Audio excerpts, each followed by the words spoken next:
Good morning विद्यार्थी मित्रों, आज हम 15वां लेसन पढ़ेंगे। सुदुलुपा सर्व मनोरमा वाणी, सबके मन को भाए ऐसी वाणी विरल होती है।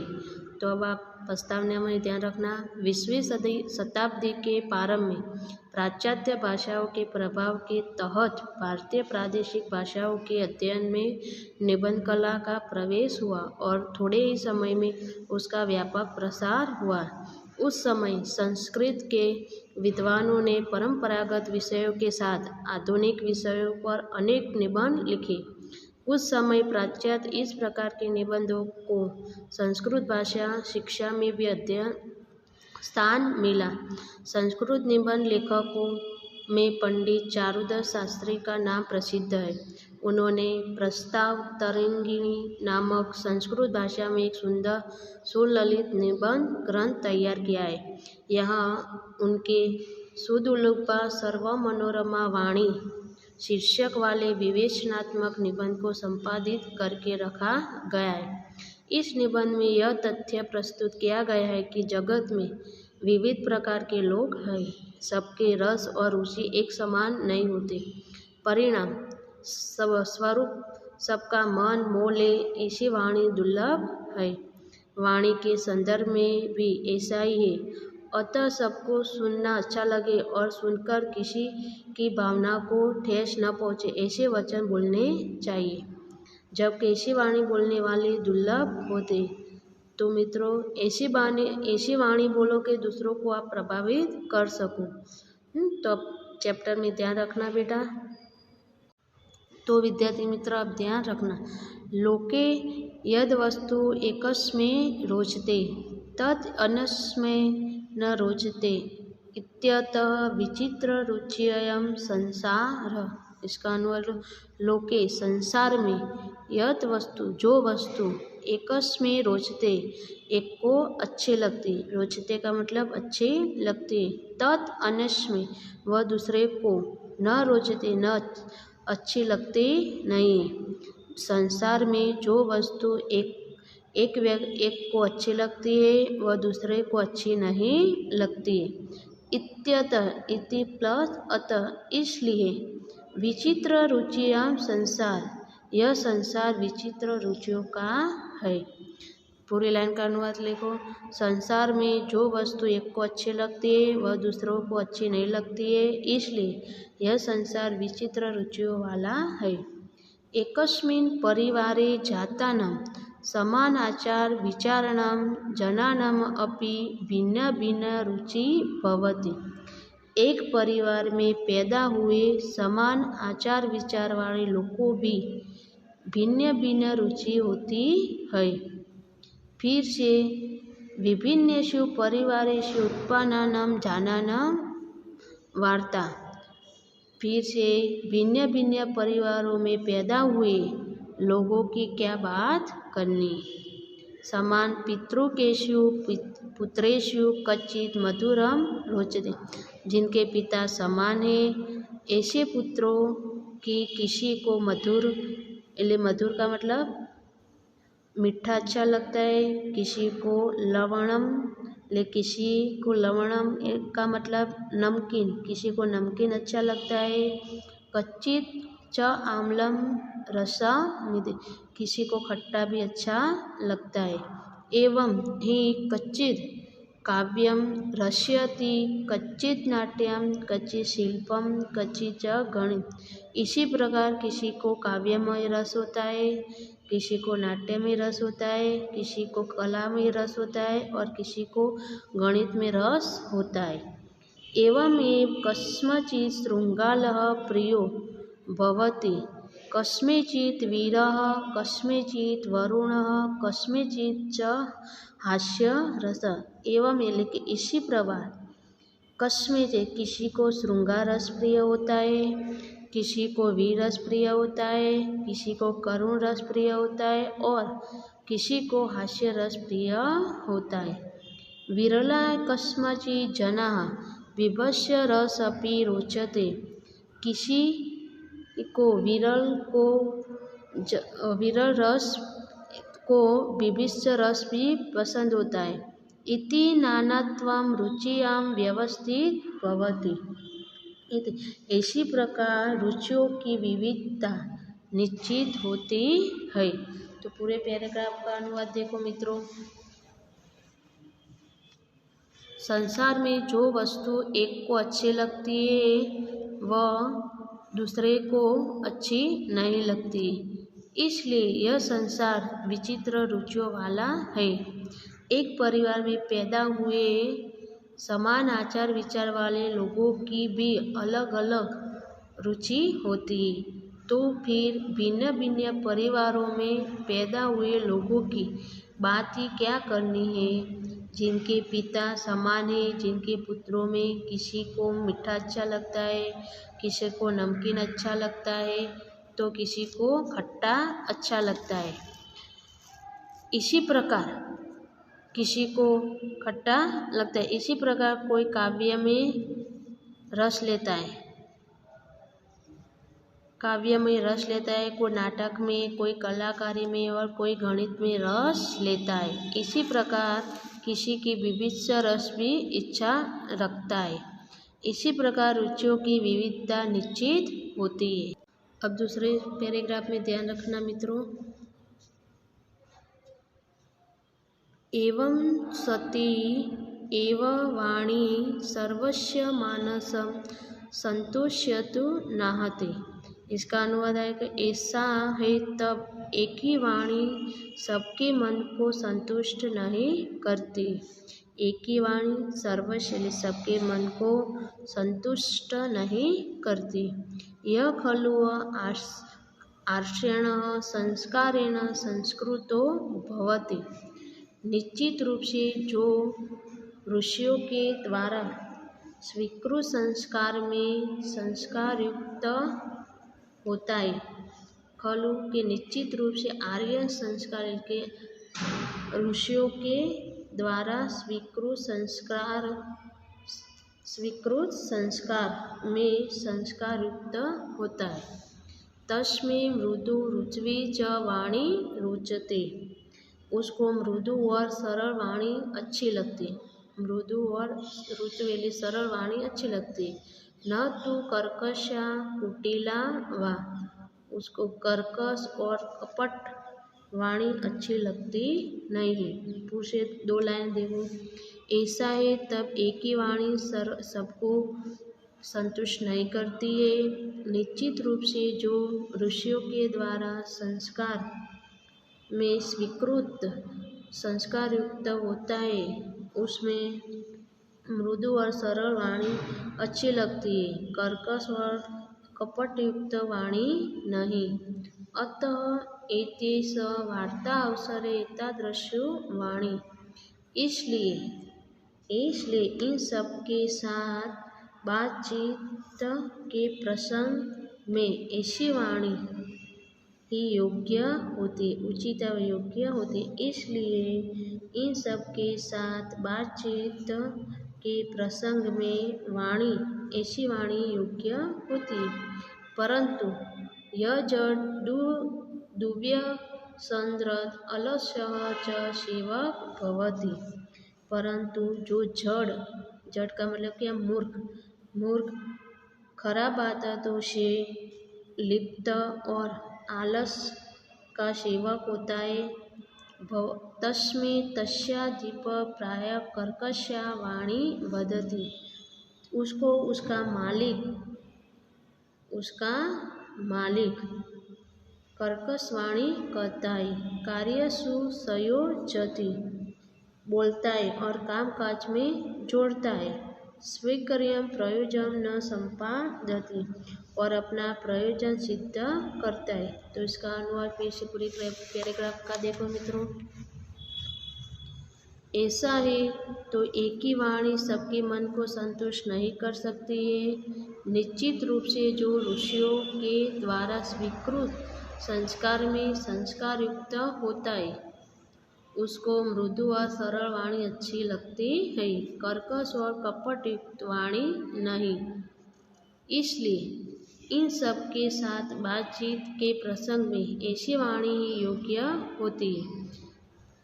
परंतु जो जड़ खराब आदतों से लिप्त और आलसी सेवक होता है, उसको उसका मालिक प्राय कर्कश वाणी करता है और बोलता है और कामकाज में जोड़ता है और अपना प्रयोजन सिद्ध करता है। तो विद्यार्थी मित्रों, अब आगे ध्यान रखना। यह खलु ईर्ष्याग्रस्तो भवति तस्मै परस्पदुगुण अनुवाद रुचते सर्वस्य च गुणा अनुवाद। यह खलु निश्चित रूप से ईर्ष्याग्रस्तो ईर्ष्या से ग्रस्त भवति होता है तस्मै परस्मै दुर्गुणा अनुवाद रुचते सर्वस्य च गुणा अनुवाद। निश्चित रूप से जो ईर्ष्या से ग्रस्त होता है, निश्चित रूप से जो ईर्ष्या से ग्रस्त होता है, उसको दूसरे के गुणों का और अपने गुणों का वर्णन अच्छा लगता है। तो फिर से देखो इसका अनुवाद। निश्चित रूप से जो ईर्ष्या से ग्रस्त होता है, उसको दूसरे के गुणों और अपने गुणों का वर्णन करना अच्छा लगता है। यह खलु सर्जनो भवति। यह खलु का मतलब निश्चित रूप से जो सर्जन होता है। तस्मै पर अपवाद कथम अपि न रोचते। किसी भी, कथम अपि किसी भी, उसको किसी भी प्रकार से पर निंदा अच्छी नहीं लगती। केचन असूया का भवति। कुछ ईर्ष्या करने, असूया करने के ईर्ष्या करने वाले होते, कुछ ईर्ष्या करने वाले होते, वे हितम अपि अनुशासनम न सहते। वो हितकारी शिक्षा को भी सहन नहीं कर सकते। तो फिर से इसका अनुवाद देखो। उसको किसी भी प्रकार की पर निंदा अच्छी नहीं लगती है। कुछ ईर्ष्या करने वाले होते हैं, वे हितकारी शिक्षा को भी संतुष्ट सहन नहीं कर सकते। तथा प्लस ए सर्वांगम सुंदरम सरसम सुभाषितम अपि न संतोष्यति अल्प ज्ञानम। तो तथा प्लस एव का मतलब क्या होता है कि उसी प्रकार सब प्रकार के सर्वांग सब प्रकार, उसी प्रकार अल्पज्ञानियों को सब प्रकार से सुंदर सरस सुभाषित भी संतुष्ट नहीं कर सकते। तो पूरे पैराग्राफ का अनुवाद देखो मित्रों। क्या लिखा है कि निश्चित रूप से जो ईर्ष्या से ग्रस्त होता है, उसको दूसरे के दुर्गुणों का और अपने गुणों का वर्णन अच्छा नहीं लगता है। निश्चित रूप से जो सर्जन होता है, उसको किसी भी प्रकार से पर निंदा अच्छी नहीं लगती है। कुछ ईर्ष्या करने वाले होते, वे हितकारी शिक्षा को भी स्वीकार नहीं करते। उसी प्रकार अल्पज्ञानियों को सब प्रकार से सुंदर सरस सुभाषित भी संतुष्ट नहीं कर सकता है। अब आगे पैराग्राफ देखो। यदि सर्वेश्य मनोरमा वाणी न शक्य वक्तुं तदा सभा मध्ये संगत्य समितो सम उपस्था किं तृष्णीं स्थेयं किं वा मिथ्या आख्यमिति प्रश्न।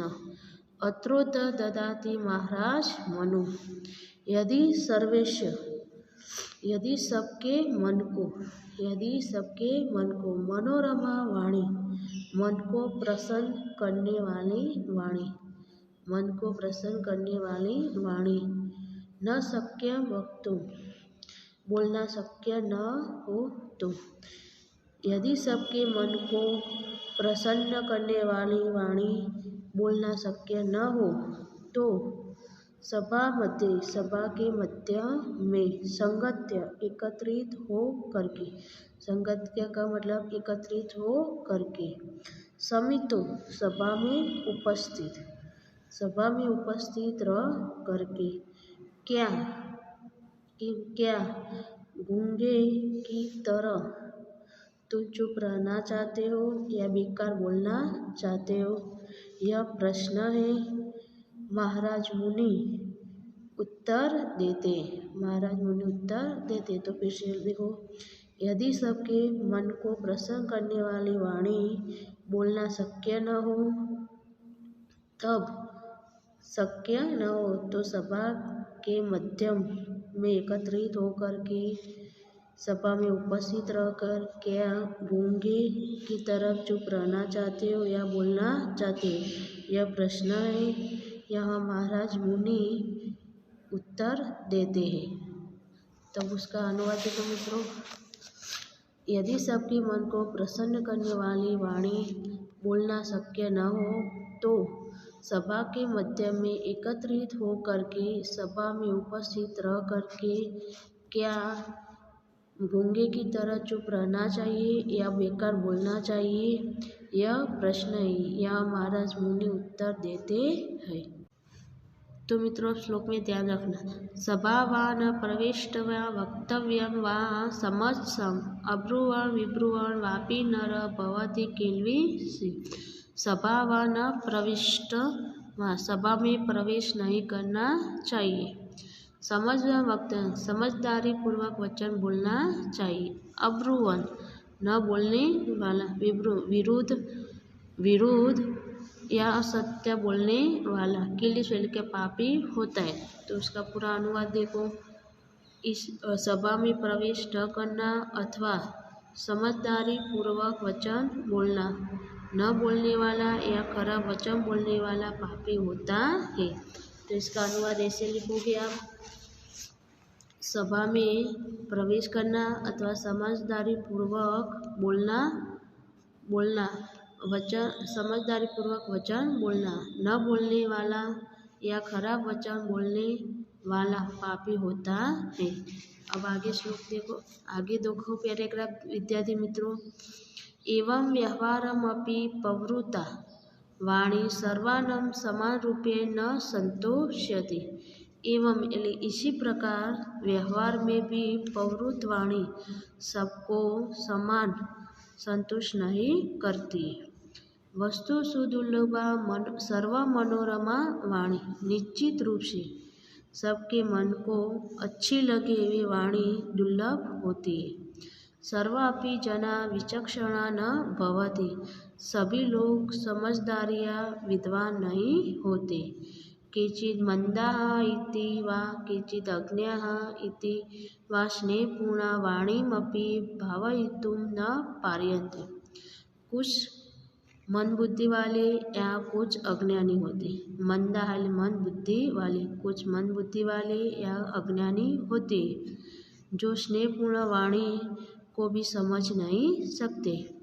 एतादृशान् जनान् दृष्ट्वा किं व्यवहारे वाणी प्रयोगं परित्यज्य कर्तव्य।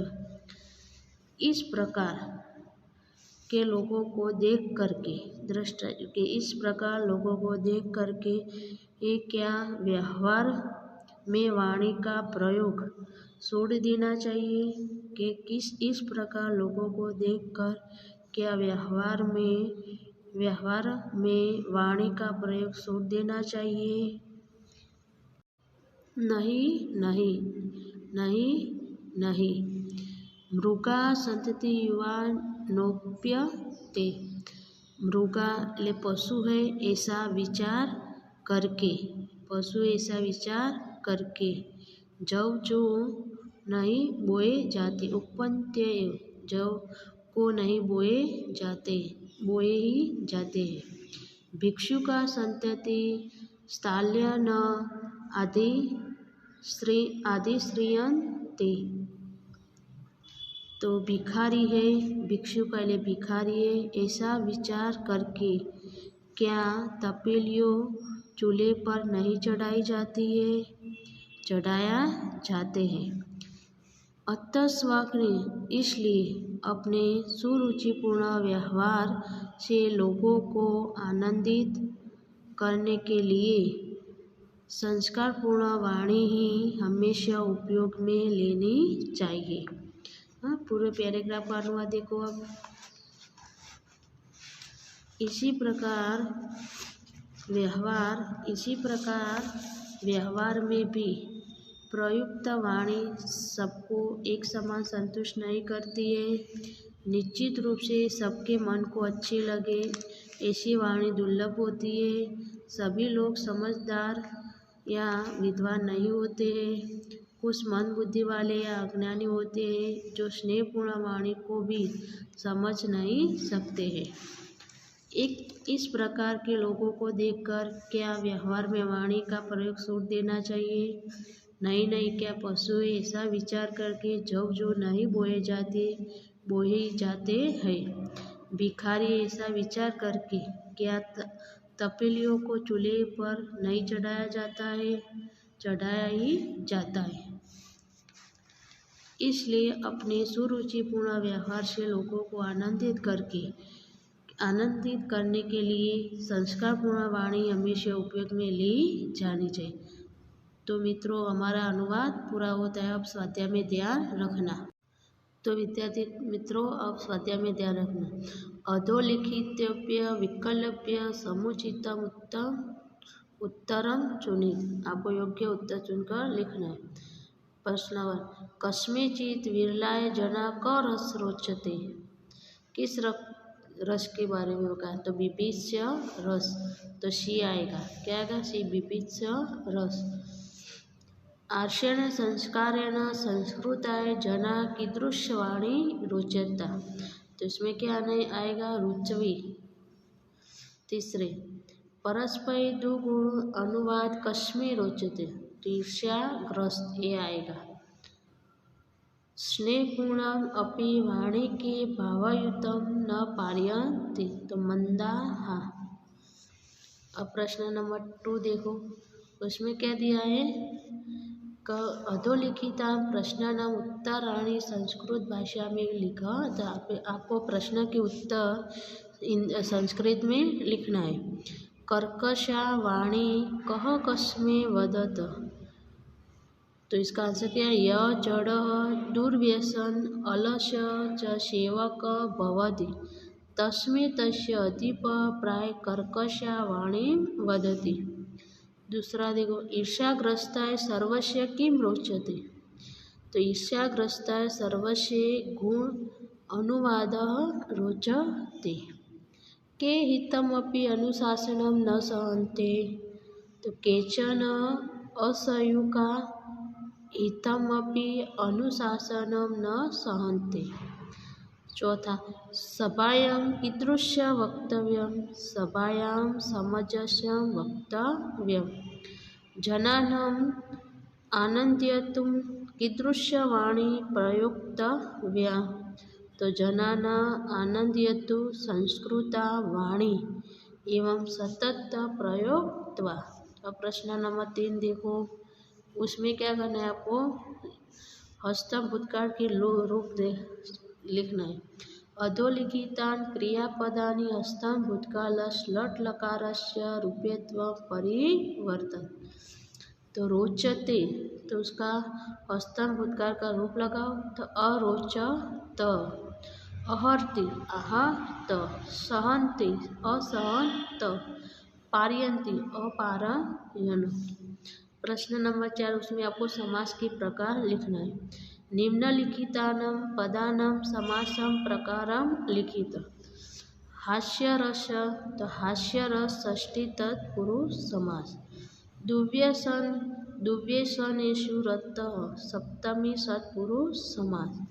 सुरुचिपूर्ण, सुरुचिया पूर्ण तत्पुरुष समास। तृतीया तत्पुरुष समास। गुणानाम् अनुवादः षष्ठी तत्पुरुष समास। सर्वमनोरमा सर्वज्ञ मनोरमा चतुर्थी तत्पुरुष समास। तो प्रश्न नंबर 5 देखो, शब्द रूपे रिक्त स्थाने पूर्यते। तो एक वचन, द्विवचन और बहुवचन। जो स्थाली, तो उसका बहुवचन द्विवचन क्या होता है? स्थालयो। बहुवचन स्थाल्य। मृगः मृगौ मृगाः। कर्कशात् कर्कशे कर्कशाः। परिवारे, परिवारोः, परिवारेषु। अब 6ठा प्रश्न देखो, वचना अनुसारम धातु रूपे रिक्तस्थानानि पूरयत। एकवचन, द्विवचन, बहुवचन। एकवचन रोचते, द्विवचन रोचेते, बहुवचन रोचन्ते। रसयति, रसयत, रसन्ति। भवति, भवतः, भवन्ति। पार्यति, पार्यतः, पार्यन्ति। मोदते, मोदेते, मोद्यन्ते। अब आपको क्या बनाना है? प्रश्न। संस्कृत में प्रश्न बनाना है आपको। पद शब्दानां प्रयुज वाक्यानि रचयत। जो वस्तु एक को अच्छी लगती है, जो कौंस में दिया है उसके द्वारा आपको संस्कृत में वाक्य बनाना है। यद वस्तु एक रुच, उसके द्वारा यद वस्तु एकस्मै रोचते। लोगों की रुचियाँ भिन्न भिन्न होती है, तो उसका कौंस में क्या है? जन भिन्न भिन्न रुचि पु। तो प्रश्न बनाओ, जनानां भिन्न भिन्न रुचि भवति। सुभाषित भी संतोष प्रदान नहीं कर सकता, तो सुभाषितम अपि न संतोष्यति। कुछ लोग असूयक होते हैं, तो उसका कौंस में केचन जन असूयक पु। तो कैसे आपको प्रश्न बनाए? केचन जनाः असूयकाः भवन्ति। लोग विचक्षण नहीं होते, जनाः विचक्षणा न भवन्ति। और प्रश्न नंबर 8 देखो, अधोलिखितानां प्रश्नानाम् उत्तराणि हिंदी भाषा लिखित। आपको ये प्रश्न के उत्तर आपकी मातृभाषा यानी हिंदी में लिखना है। लोगों की रुचियाँ भिन्न भिन्न होती है, ये किस प्रकार ज्ञात होता है? तो इसका आंसर क्या आएगा? संसार में जो वस्तु एक व्यक्ति को अच्छी लगती है वह दूसरे व्यक्ति को अच्छी नहीं लगती, इसलिए कहा जा सकता है कि यह संसार भिन्न भिन्न रुचि वाला है। एक परिवार में उत्पन्न समान आचार विचार वाले लोगों की भी अलग अलग रुचि होती है, फिर भिन्न भिन्न परिवार में उत्पन्न लोगों की बात ही क्या करनी है। जिनके पिता समान है, ऐसे पुत्रों में किसी को मीठा रस, किसी को नमकीन, किसी को खट्टा रस अच्छा लगता है। इससे स्पष्ट होता है कि लोगों की भिन्न भिन्न रुचि होती है। दूसरा प्रश्न, मृदु एवं रुचु वाणी किसे अच्छी लगती है? तो जो व्यक्ति रुचियों के संस्कार से संस्कार युक्त होता है उसको मृदु और रुचु यानी कि सरल वाणी अच्छी लगती है। अब तीसरा प्रश्न देखो, इच्छाग्रस्त मनुष्य को किसकी क्या बात अच्छी लगती है? तो इच्छाग्रस्त मनुष्य को दूसरे के दुर्गुणों का और अपने गुणों का वर्णन सुनना अच्छा लगता है। सभा में किस प्रकार बोलना चाहिए? तो महर्षि मनु के मतानुसार मनुष्य को सभा में जाकर समझदारी पूर्वक बोलना चाहिए। ऐसा वचन न बोलने वाला या विरुद्ध वचन बोलने वाला व्यक्ति पापी। अब लास्ट प्रश्न, स्नेहपूर्ण वाणी को भी कौन अनुभव नहीं कर सकते? तो मंद बुद्धि वाले और अज्ञानी मनुष्य स्नेहपूर्ण वाणी का अनुभव नहीं कर सकते। तो मित्रों, हमारा स्वाध्याय पूरा हुआ। अब नोटबुक में लिख देना।